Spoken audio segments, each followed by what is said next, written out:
మనకి బయట బంగ్లాదేశ్ నుంచి పాకిస్తాన్ నుంచి ఎలా ఉన్నారంటే జనాలు రావటం, పాకిస్తాన్ నుంచి కొంచెం తక్కువ ఉన్న, బంగ్లాదేశ్ నుంచి చాలా ఎక్కువ ఉన్నారు. రీసెంట్ డికేట్స్ లో చూస్తుంటే డెమోగ్రాఫిక్ వైజ్ కిషన్ గంజ్ అనే లొకేషన్ లో బంగ్లాదేశ్ కు ఆనుకొని ఉంటుంది. చొరబాటుదారులు నార్మల్ గా వచ్చేస్తూనే ఉన్నారు. అక్కడ ఒక గేట్ లా లేదు, వాల్ లా లేదు, సోలార్ ఫెన్స్ అంతకంటే లేదు. జనాలు వస్తానే ఉన్నారు, అక్కడ సెటిల్ అయిపోతా ఉన్నారు. ఇదివరకు హిందూస్ పాపులేటెడ్, ఎక్కువ పాపులేటెడ్ లైక్ 70-30 అలా ఉండాల్సిన కిషన్ గంజ్ ప్రాంతం ఇప్పుడు రివర్స్ అయిపోయి 30-70 అయిపోయింది. 68% ముస్లిం పాపులేషన్ ఉంది ఇప్పుడు ఆ డిస్ట్రిక్ట్ లో. సో ఇదేంటంటే మన వాళ్ళు లైక్ పాస్ట్ డికేడ్స్ నుంచి చేస్తున్న తప్పిదాలు. అక్కడ ఒక గేట్ లా పెట్టుకొని అక్కడ ఆర్మీని కూడా పెట్టేసి రానియకుండా చూసుకోవాలి కదా.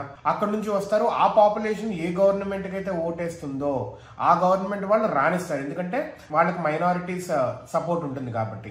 వెస్ట్ బెంగాల్లో జరుగుతుంది కూడా అదే.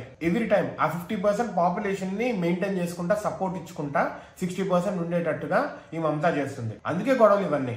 అసలు ఇట్లాంటి ఏరియాస్ లో చాలా స్ట్రిక్ట్ గవర్నెన్స్ రావాలి, రానియకుండా.